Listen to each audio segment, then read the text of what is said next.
Hello, everyone.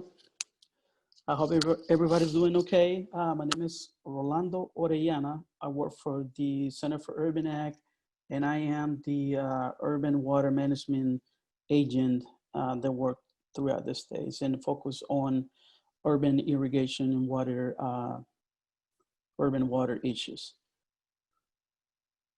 Okay, so water is something extremely important to maintain turf and trees, as we all know. In 2013, the EPA estimated that the landscape irrigation water account for 1/3 of all water that is utilized by households in the United States. So that's equivalent more or less to 7 billion gallons of water per day. So that's staggering, considering how much water we are using today. We get the next slide, please.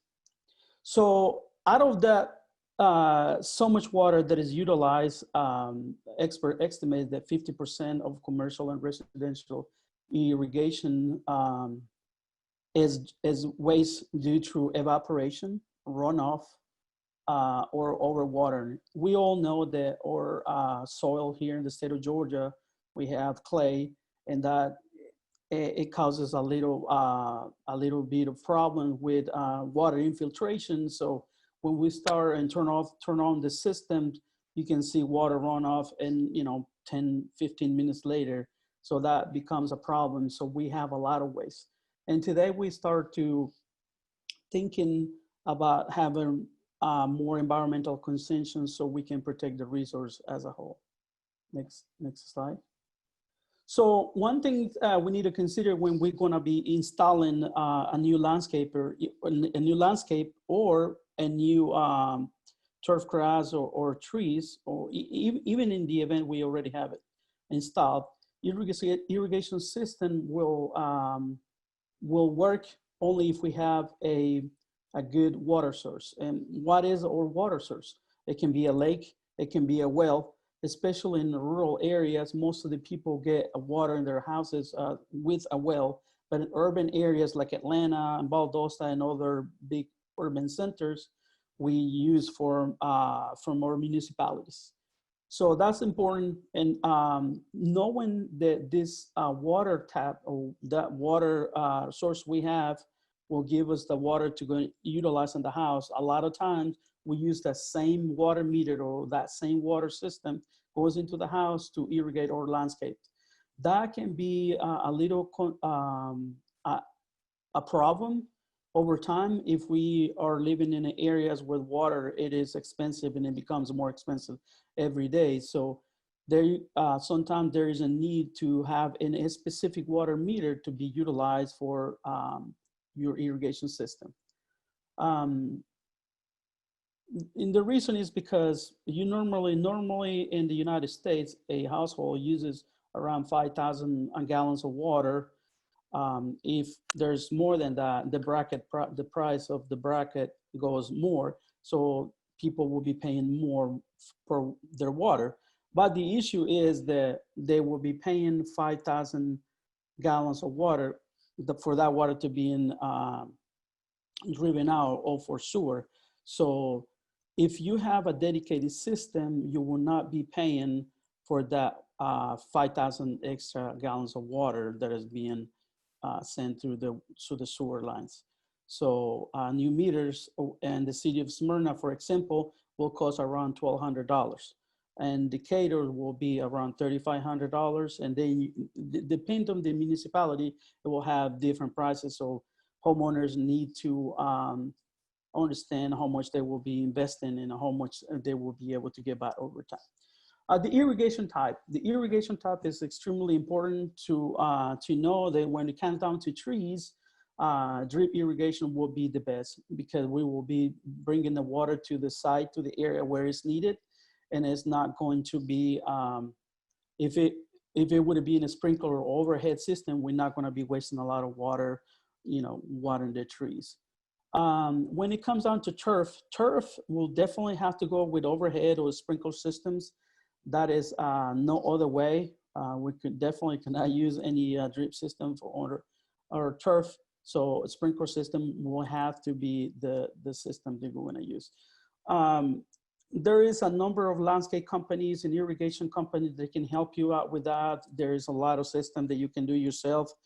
You have to consider the pressures that is coming from your water source or your municipality, and that will play a very important role on the type of system we're going to have and the spray head that we're going to have, etc. Who will manage the systems? Obviously, if you live in an area where your landscapers or your landscape professional is the one who want to be manage the system, that will be great. So you don't have to worry about it. A lot of people want to do it themselves. That's okay too. But you have to understand how the system works. You have to understand, you know, how the controller works, so you can be adjusting the control and every, you know, every time you need to be able to maintain your lines and your system after the seasons, etc. So we need to have somebody always maintaining the system and keeping control so they know what's happening.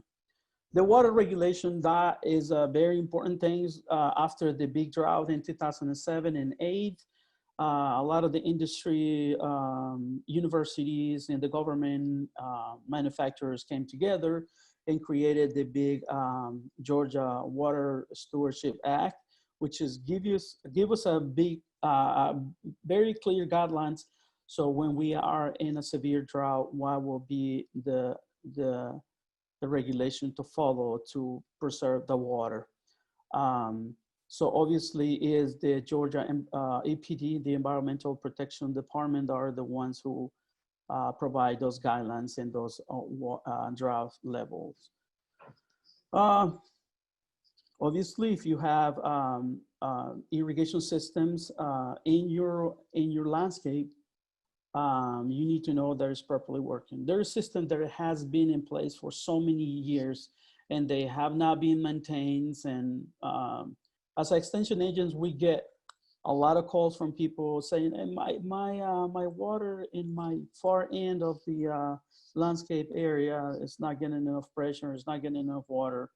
That might be because there's probably leaks, there's a lot of clogged lines, or if it's a drip, there probably a lot of dirt and soil accumulated over time over there. So that might be something that we need to consider. So maintaining your irrigation system, it is essential to have a proper system working and providing the water that is so essential for maintenance and establishment of plants. So trees, when we're gonna water this, these trees, you know, as Mary Carroll said, they spend some, you know, evolving and changing and over time. So the best time, according to Dr. Kim Cotter of the Warnell School of Forestry, is from 9 p.m., I'm sorry, to 9 a.m. Watering at night, it seems to be more effective because it's when trees are replenishing the water they've been utilized during the day. So it is best to do it, you know, late night so the tree can replenish the water. For turfgrass, the best time, it is basically the same thing from 9 p.m. to 10 a.m. As Dr. Wall says, it's preferably to do it early morning right before the sun comes out. So we're not going to have, if we do it late at night, we will have a turfgrass, you know, sitting over there wet for a longer period of time, and that's going to create the ideal condition for fungus and bacteria, and then you will start seeing those issues with diseases. Obviously, the 10 p.m. to 10 a.m. is something that goes in tune with the Water Stewardship Act that the Georgia EPDs provide through all the local water authorities. So if you live in different municipalities throughout the states, you can contact your local water authority and they will tell you exactly what is the level of drought we are at this time. Since for what we have so far, we last time I checked the water network, we have around 63 inches of water so far. So is compared with the last year that it was in the lower 50s. I think we have a pretty good number of rain days so far.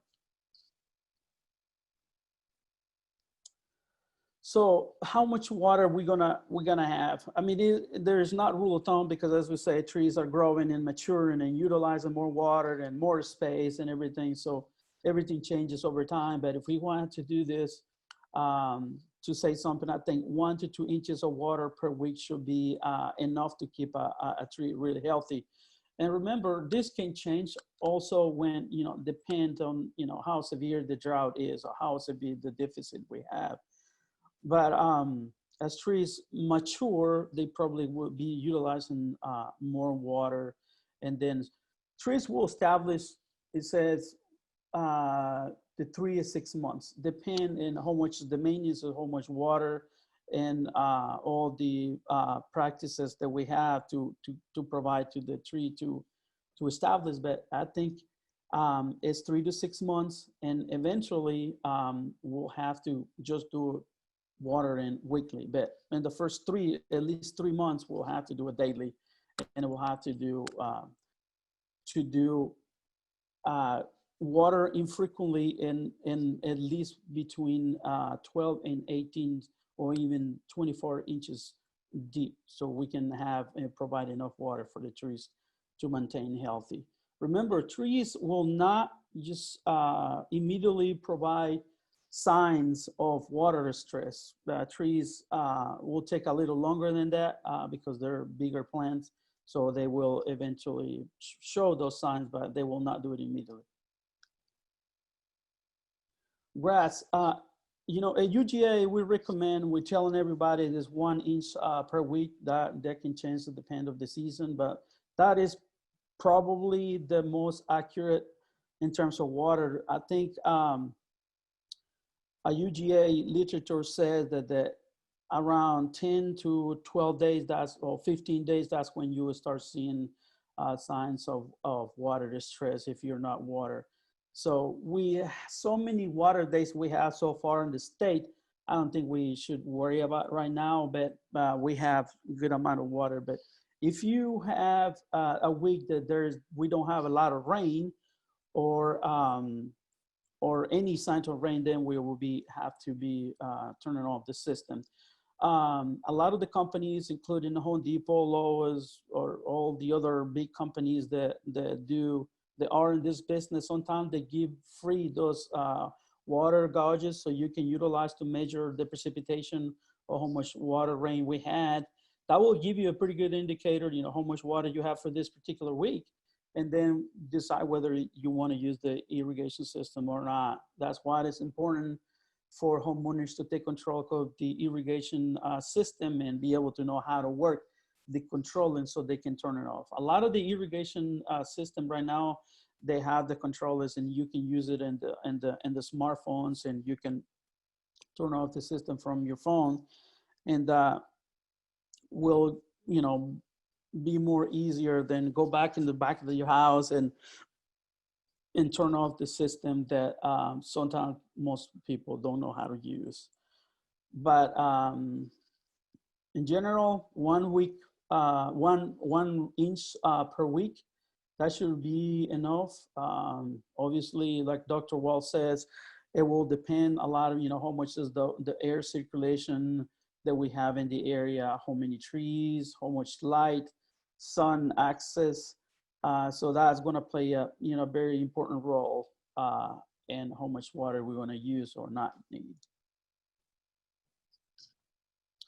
So trees, how often we want to water? We go back to weekly schedule 2. It should be water once or twice per week, especially in the growing season. But I think 1 or twice per week should be the best way to go, especially when in areas that you don't have a good infiltration, and you have a lot of clay, and you don't have a lot of organic matter over there to be able to absorb and infiltrate the water the way we want it to. So according to Dr. Kim Cotter, that will be a few heavy, high volume water are much better than many light, shallow water. Obviously, the deep water will play a big role in the root system development of the tree. You do more frequent irrigation, shallow. You have an irrigation system is very shallow, and it's not going to be deep. And then eventually when rains and winds come, it will end up turning the tree, or, we have a weak fertility absorbs from the tree through the irrigation, to the root system. Obviously, if we're watering in times of the summer when we have 100 degrees or 95 degrees, evaporation is very important. So using organic mulch or to preserve moisture, it is very important. So that way we're not going to lose a lot of water for evaporation or evapotranspiration that we do every day. And according to a publication from the UGA Warnell School of Forestry, every 18 degrees, the temperature increases, that doubles the water loss that we'll have in specific trees. So grass is a whole different thing, but at least once a week. And like we mentioned before, we're going to do it early in the morning. We're not going to do it so many times. If you have problems in your property because you have a slope and you cannot be watering, during 45 minutes to an hour, so you will have a lot of water loss for runoff. What you want to do is do that in a couple of days a week, so you will have the infiltration you need. But you got to remember that so many frequently irrigation times will be ideals for fungus and bacteria, especially in the summertime. As Dr. Clint Walls mentioned, very hot temperatures and moist, humid parts of the leaves in the turfgrass will provide ideal condition for bacteria and fungus. Evapotranspiration is actually evaporation is something that we really need to consider in the summertime. And then, so that's why we diminish the amount of water that we want to do. Core aeration will provide a very good mitigation to get infiltration. Is also will diminish the thatch that it builds out over time in the turfgrass, and it will create a very strong root system that will compete with the weeds, and you will not have so many weed issues. Obviously, organic matter, if you're able to do incorporate some soils every time you do either in fescue, every time you do some aeration, that will help. And you should do the core aeration at least twice a year on summer grasses, and at least once a day on turf and tall fescue. But that should be something that we need to consider